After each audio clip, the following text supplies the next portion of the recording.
exposure begins in 2004, like you said, with Noah, who's a Black high school senior, and Juliet, who's a white college freshman. They're two lonely souls who meet, forge a connection, and after a night of drinking, they go home together. We move both backwards and forwards in time from that point, getting to know Noah and Juliet and those closest to them, and exploring some of the themes that shape their lives, like the intensity of young female friendship, the tension between artistic ambition and romantic partnership, the effects of race and class and loss and grief. It is 12 years later when Noah's done the impossible and broken through in Hollywood. He's awaiting the release of his first movie, and he and his beloved wife, Jessie, have just given birth to their first child. Then in the early days of their newborn daughter's life, a news story breaks. Juliet's best friend, Annie, back in LA for the first time in 12 years, has made a shocking accusation against Noah that threatens to unravel the life he struggled to build. So the story is told in multiple points of view, both Noah's and Juliet's, as well as Annie's and Jessie's. And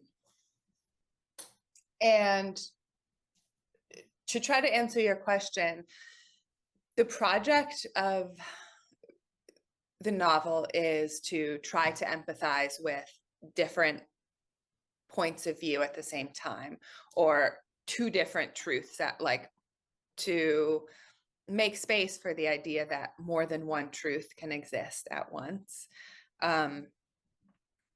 It revolves around this single moment, this night, this single moment in time in which, you know, has consequences that ripple throughout these characters' lives.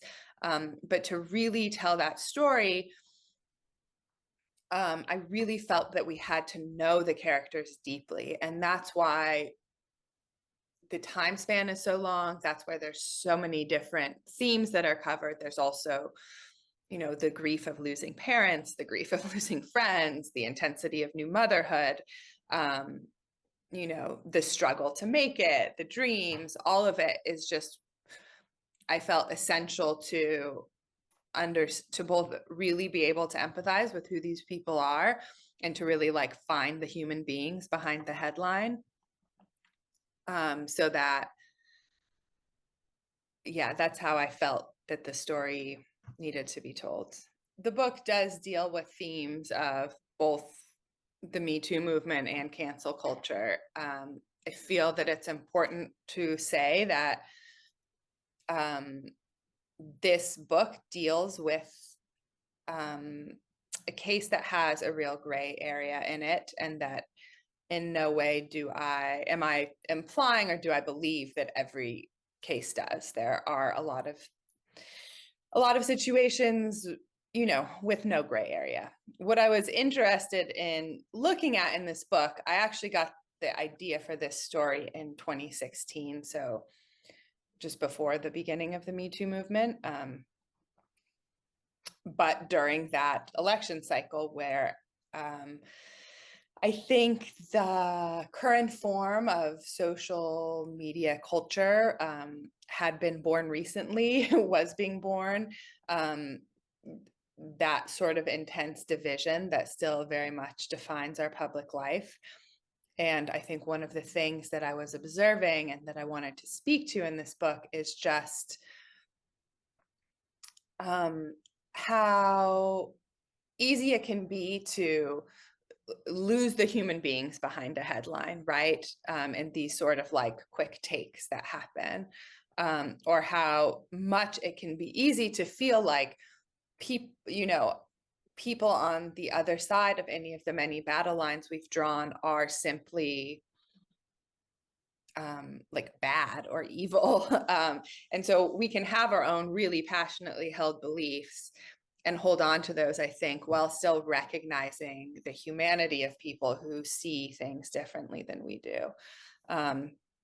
It's not an easy line to walk, you know, But I think if we don't, then we are actually dehumanizing each other, and we're at war, and that's dangerous. I think more and more it's hard for us to be in the same room, the same online space, the same physical room, as somebody who holds a belief that's different than our own, and that hasn't historically always been the case.